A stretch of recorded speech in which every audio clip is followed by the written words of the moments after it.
नमस्कार साथियों, मैं Sunita Sharma Jaipur study zone channel पर आपका हार्दिक स्वागत करती हूं। दोस्तों, हम पढ़ रहे हैं फर्स्ट ग्रेड का फर्स्ट पेपर का शैक्षिक प्रबंधन के टॉपिक, जिसमें अपने एग्ज़ाम जो है बहुत नज़दीक है, इसलिए हम फटाफट टॉपिक लाके उनके रिवीजन करेंगे। दोस्तों, ये जो टॉपिक है आपकी परीक्षा में आपकी सहायता करने वाले हैं दोस्तों। और संस्थागत नियोजन आज का टॉपिक रहेगा हमारा। किसी कारण से थोड़ा लेट हो गया था, बीच में कुछ समस्या हो गई थी। अब लगातार मेरी कोशिश रहेगी कि परीक्षा से पहले इनका सबका रिवीजन करा दें। ठीक है दोस्तों, तो बिना टाइम ख़राब किए हम हमारा आज का टॉपिक स्टार्ट करते हैं, संस्थागत नियोजन। देखिए दोस्तों, संस्थागत का और नियोजन में दो शब्द हैं, संस्थागत और नियोजन। संस्थागत का अर्थ है संस्था से संबंधित, किसी भी कार्य को करने के लिए एक संस्था बनाई जाती है। और नियोजन का मतलब है योजना बनाना, किसी भी कार्य को करने के लिए उसकी योजना बनाई जाती है।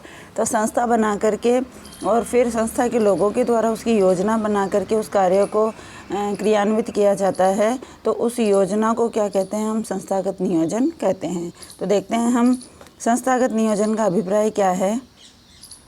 विद्यालय प्रबंध के सदस्यों के द्वारा सत्र प्रारंभ से लेकर सत्र समाप्ति तक संस्थान के विकास से संबंधित योजना निर्माण की प्रक्रिया को संस्थागत नियोजन कहते हैं। देखिए, विद्यालय प्रबंध के सदस्यों, अब हम एजुकेशन से संबंधित है तो संस्था कौन सी लेंगे? एजुकेशन वाली लेंगे, तो विद्यालय ले लेंगे।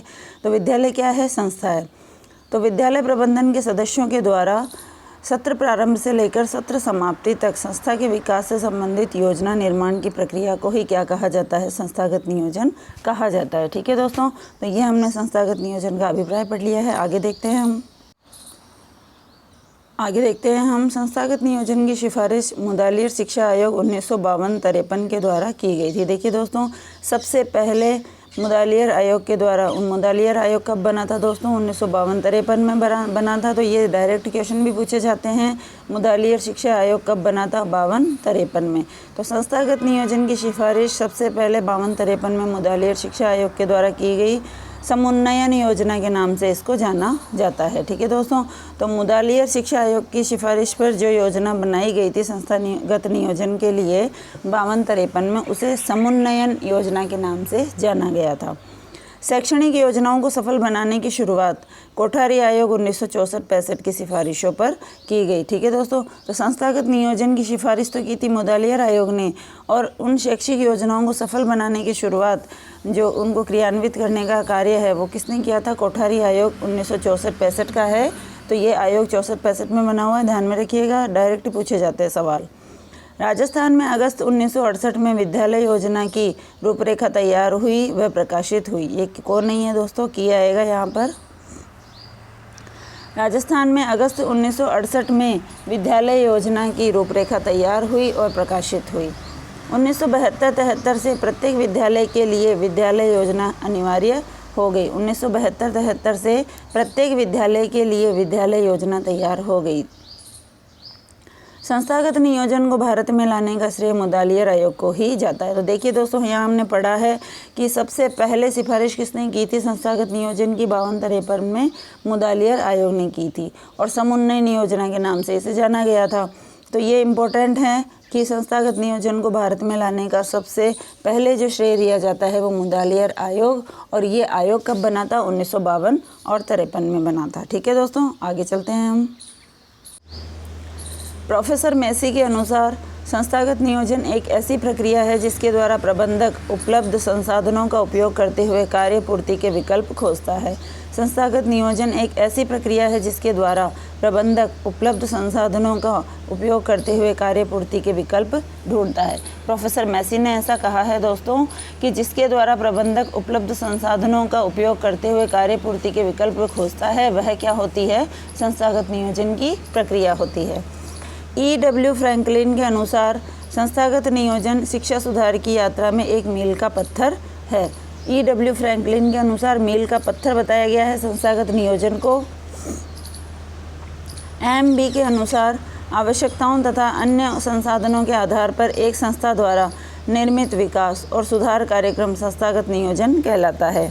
M.B. के अनुसार आवश्यकताओं तथा उपलब्ध संसाधनों के आधार पर एक संस्था द्वारा निर्मित विकास और सुधार कार्यक्रम संस्थागत नियोजन कहलाता है। ठीक है दोस्तों, तो ये 3 विद्वानों के द्वारा संस्थागत नियोजन की परिभाषाएं बताई गई है। तो इनको भी याद कर लेंगे हम। तो इसमें देखिए क्या है कि उपलब्ध संसाधनों की बात आए तब तो हमें करना है मेसी, मील का पत्थर की बात आए तो हमें करना है फ्रैंकलिन, और निर्मित विकास और सुधार कार्यक्रम आवश्यकता और उपलब्ध संसाधनों के आधार पर तो हमें क्या करना है, MB के अनुसार करना है। ठीक है दोस्तों, चलते हैं आगे। संस्थागत नियोजन के सिद्धांत देखते हैं दोस्तों कि ये किन किन सिद्धांतों पर कार्य करता है। संस्थागत नियोजन ये अनुसंधान पर आधारित होता है। देखिए सबसे पहले कौन सा है, यह अनुसंधान पर आधारित होता है, सतत प्रक्रिया है, व्यावहारिक और वास्तविक होता है। देखिए अनुसंधान पर मतलब बिना खोज किए किसी भी प्रकार की योजना बनाना अच्छा नहीं होता है दोस्तों। सतत प्रक्रिया लगातार इसमें लगे रहना पड़ता है। ये व्यवहारिक और वास्तविक होता है दोस्तों। उचित समय विभाजन होता है, इसमें समय के विभाजन के हिसाब से सबको कार्य बांटा जाता है। उपयोगिता का सिद्धांत है, जो चीज़ ज़्यादा उपयोग में आएगी, जिसका ज़्यादा उपयोग होगा वही काम में लिया जाएगा। प्रजातंत्रात्मक मूल्यों पर मतलब सबके लिए, जैसे हमारा उद्देश्य शिक्षा का क्या है, सबको शिक्षा, अच्छी शिक्षा, तो प्रजातांत्रिक का मतलब है सभी को समान अधिकार मिलने चाहिए। इस सिद्धांत पर यह कार्य करता है। आवश्यकता निर्धारण का सिद्धांत है, जैसे आवश्यकता पड़ती है उसी प्रकार से योजनाएं बनाई जाती है। और सहयोग सिद्धांत है, मतलब पूरी टीम जो होती है संस्था में वो सहयोग पूर्वक एक दूसरे का सहयोग करते हुए ही जो है ये सारे कार्य किए जाते हैं। तो संस्थागत नियोजन के सिद्धांतों में हम देख लेते हैं वापस से। अनुसंधान पर आधारित, सतत प्रक्रिया का सिद्धांत, व्यावहारिक और वास्तविक सिद्धांत, उचित समय विभाजन का सिद्धांत, उपयोगिता का सिद्धांत, प्रजातंत्रात्मक मूल्य का सिद्धांत, आवश्यकता निर्धारण का सिद्धांत और सहयोग सिद्धांत। ठीक है दोस्तों, तो ये है संस्थागत नियोजन के सिद्धांत 8। अब आगे देखते हैं हम। चलिए दोस्तों, अब हम देखते हैं संस्थागत नियोजन के उद्देश्य। यहाँ पर मिसप्रिंट हो गया है दोस्तों, तो यहाँ पर क्या है, उद्देश्य।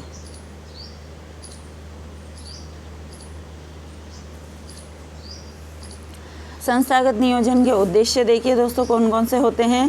विद्यालय समस्याओं का समाधान करना, पहला जो समस्या है वो कौन सी है, विद्यालय समस्याओं का समाधान करना। दूसरा है सह शैक्षिक गतिविधियों का प्रभावी आयोजन करना। शिक्षा के साथ साथ देखिए, शिक्षा के लिए जो कार्य होते हैं वो तो होते ही हैं, लेकिन शिक्षा के साथ साथ बच्चों में रुचि बनी रहे, स्टाफ में रुचि बनी रहे, इसके लिए सह शैक्षिक गतिविधियाँ। जैसे एक सवाल पूछा गया था फर्स्ट ग्रेड में पहले कि प्रार्थना सभा कैसी गतिविधि है, तो वो क्या है, प्रार्थना करवाना है, कोई प्रतियोगिता करवाना है, जैसे चित्रकला की प्रतियोगिता है, इस तरह की प्रतियोगिताएं, ये सब क्या होती है दोस्तों, सह शैक्षिक प्रतियोगिताएँ होती है, सह शैक्षिक गतिविधियाँ। जैसे कोई टूर्नामेंट करवाना है, खेल प्रतियोगिता करवानी है, तो ये क्या होती है, सह शैक्षिक गतिविधियाँ होती है। इससे क्या है, बच्चे में इंटरेस्ट आता है पढ़ने में और वो संस्था के प्रति सहयोगी भावना से आता है उसमें जुड़ने के लिए। तो सह शैक्षिक गतिविधियों का प्रभावी आयोजन करना, विद्यालय गति की रूपरेखा तैयार करना। देखिए दोस्तों, विद्यालय गति की रूपरेखा तैयार करना, इसमें देखते हैं हम जो पूरा साल होता है कि विद्यालय गत से क्या मतलब है दोस्तों, विद्यालय रथ आएगा यहाँ पर। विद्यालय रथ मतलब विद्यालय जो चल रहा है दोस्तों, उसकी पूरी जो है रूपरेखा तैयार करना कि पूरे साल में क्या योजना है, क्या क्या क्या करा जाएगा इसके अंदर, किस तरह से हम ज़्यादा से ज़्यादा इसमें बच्चे जोड़ने की कोशिश करें, उनकी अच्छी एजुकेशन की व्यवस्था करें। ठीक है दोस्तों, अगला देखिए, संसाधनों का समुचित उपयोग। जो भी संसाधन विद्यालय में उपलब्ध है या फिर जो आवश्यकता है उन संसाधनों की उपलब्धता करवाना। ठीक है, 5वां है संस्था बहुमुखी विकास और प्रगति। संस्था का उद्देश्य ऐसा होना चाहिए बच्चे का कि बहुमुखी विकास हो। ठीक है, सब तरफ से विकास हो, केवल एक शिक्षा से उसके दिमाग का विकास नहीं, बाकी उसका जो शारीरिक, मानसिक, सामाजिक, धार्मिक, आर्थिक, नैतिक सारे विकास उसके होने चाहिए। 6 है संस्थागत और राष्ट्रीय उद्देश्यों में समन्वय।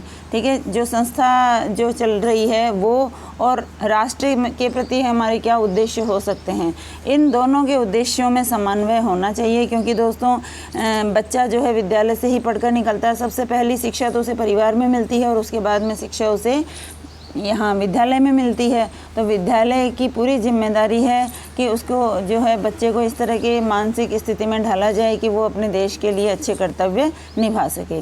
अगला देखिए, विद्यालय साधनों का अधिकतम संभव उपयोग। ठीक है, जो विद्यालय में संसाधन उपलब्ध है उनका अधिकतम उपयोग किया जाए। ठीक है, प्रयास, प्रोत्साहन और नेतृत्व करना। तो संस्था में जितने भी लोग होते हैं उनमें कुछ ऊपरी पायदान पर होते हैं, कुछ नीचे पायदान पर होते हैं, जैसे प्रिंसिपल है, शिक्षक है, उसके बाद में नीचे जो है बच्चों का आ जाता है।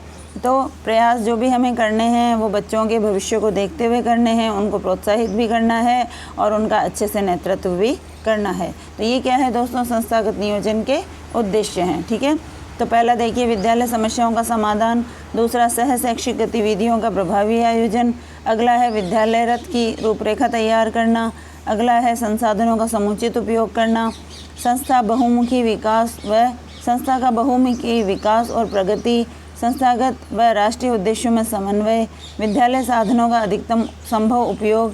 प्रयास, प्रोत्साहन और नेतृत्व करना। ये सब क्या है, संस्थागत नियोजन के उद्देश्य हैं। ठीक है दोस्तों, चलिए नेक्स्ट देखते हैं।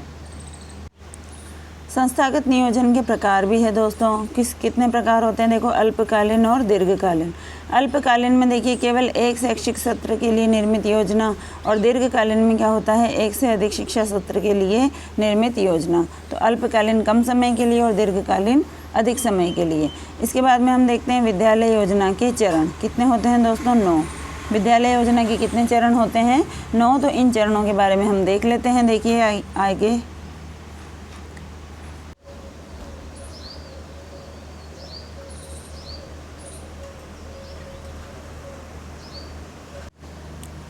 देखिए दोस्तों, विद्यालय योजना के चरण, विद्यालय योजना के कितने चरण होते हैं, 9। कार्यक्रम का नाम, देखिए सबसे पहले योजना का नाम निर्धारित किया जाता है कि क्या योजना बनानी है।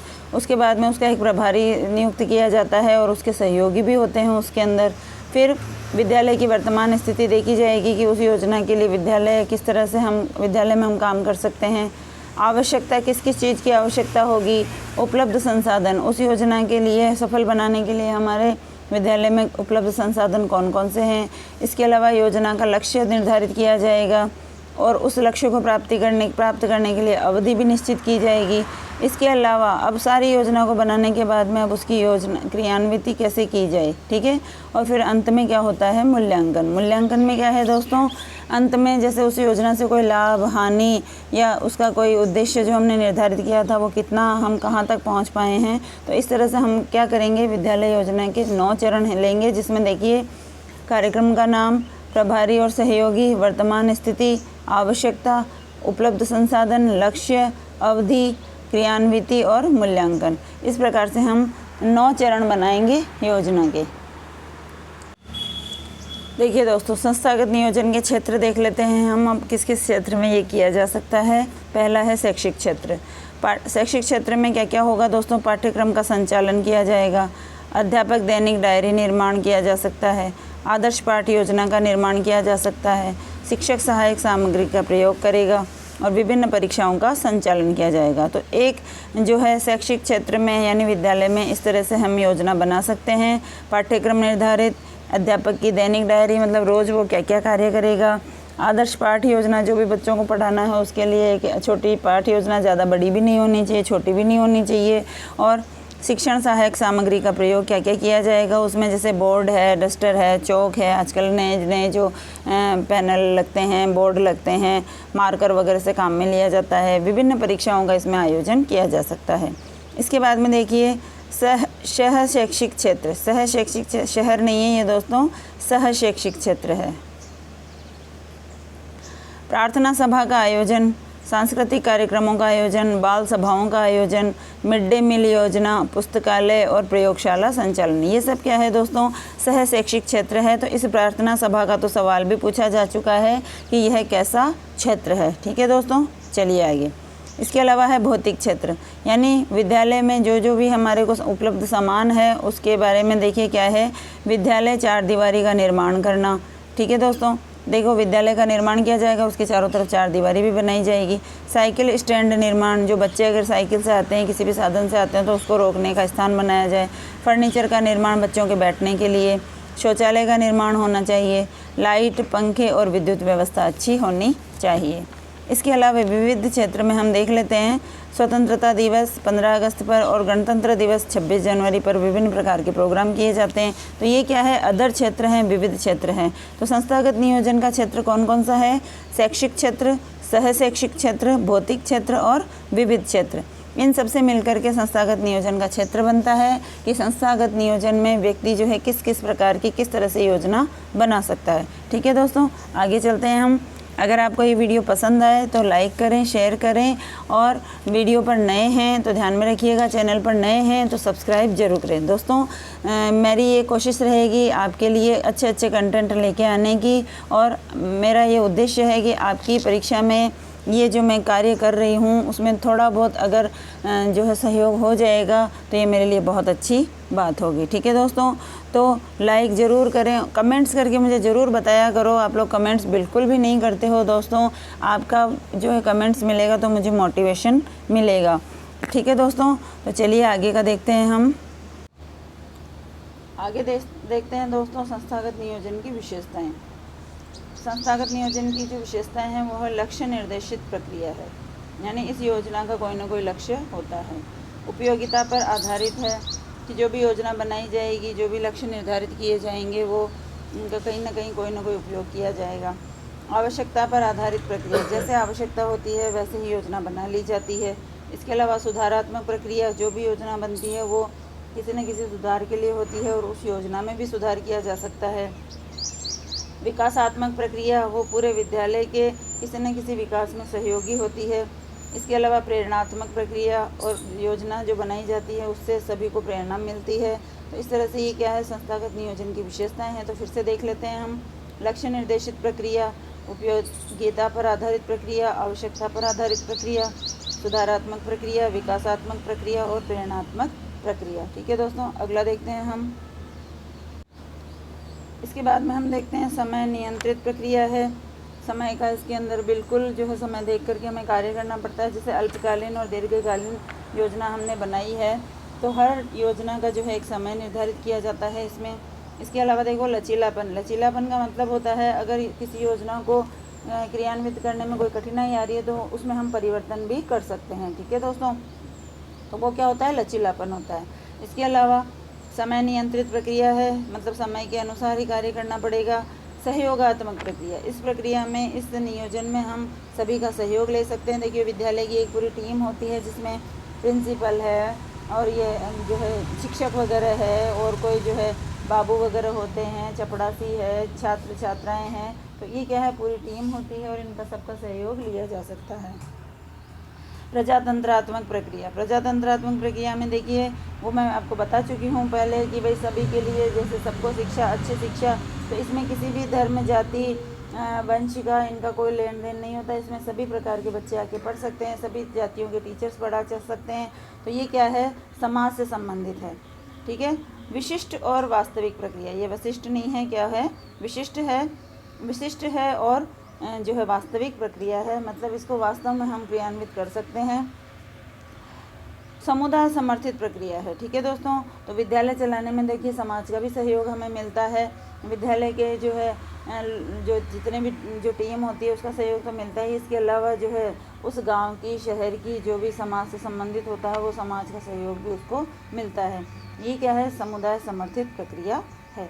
ठीक है दोस्तों, तो देखिए लचीलापन प्रक्रिया है, लचीलेपन की प्रक्रिया है, समय नियंत्रित प्रक्रिया है, सहयोगात्मक प्रक्रिया है, प्रजातंत्रात्मक प्रक्रिया है, विशिष्ट और वास्तविक प्रक्रिया है और समुदाय समर्थित प्रक्रिया है। आगे हम देखते हैं संस्थागत नियोजन के दोष। देखिए संस्थागत नियोजन के कुछ दोष भी हैं, ध्यान में रखिएगा दोस्तों। तो देखिए पहला दोष हम देखते हैं, संस्थागत योजनाओं को कभी कभी बहुत बढ़ा चढ़ा करके परिणाम दिखाया जाता है। देखिए जो भी हम जैसे आजकल जैसे हम प्राइवेट स्कूलों में देखते हैं कि बच्चा पढ़े चाहे नहीं पढ़े लेकिन उसका परिणाम जो है अच्छे से बताया जाता है, बढ़ा चढ़ा करके उसके परिणाम दिखाए जाते हैं। तो उससे क्या है, बच्चे को दिखावटी जो है परिणाम वो तो बहुत अच्छा निकला है, लेकिन उसका आंतरिक जो अंदरूनी जो है उसका विकास होना चाहिए, उसके अंदर कोई भी फर्क नहीं नज़र आता है। तो क्या है, परिणाम क्या है, बहुत बढ़ा चढ़ा कर बताया जाता है। संस्थागत नियोजन से शिक्षकों का कार्यभार बढ़ जाता है, शिक्षकों का कार्यभार बढ़ जाता है इससे वो क्या करते हैं, अपने सिलेबस को टाइम पे कंप्लीट नहीं करवा पाते हैं, जिससे क्या है बच्चे की हानि होती है।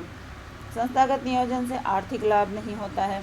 जैसे शिक्षकों को, बच्चों को संस्थागत नियोजन से किसी प्रकार का आर्थिक लाभ नहीं होता है। संस्थागत नियोजन में सरकार द्वारा वित्तीय सहायता नहीं मिलना टाइम पे।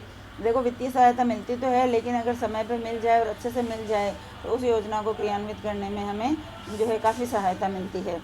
तो और है संस्थागत नियोजन में मतभेद पैदा हो जाना। अब योजना किसी प्रकार की बनाई गई है, उसमें मान लो दो व्यक्तियों के बीच में अगर समर्थन नहीं हो रहा है, सहयोग की भावना नहीं है, तो वो योजना क्या हो जाएगी, विफल हो जाएगी।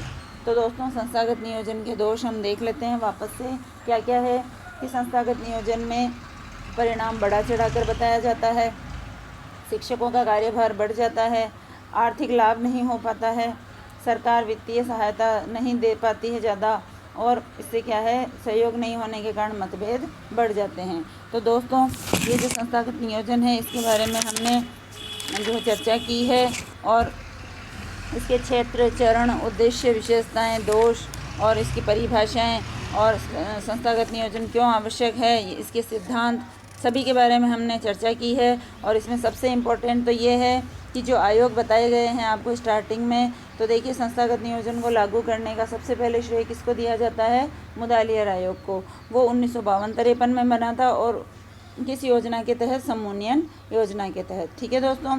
इसके बाद में कोठारी आयोग आता है 64-65 में, और राजस्थान में अगस्त 1968 में विद्यालय योजना की रूपरेखा तैयार हुई थी। 1972-73 में क्या हुआ था, प्रत्येक विद्यालय के लिए विद्यालय योजना अनिवार्य हो गई थी। ठीक है।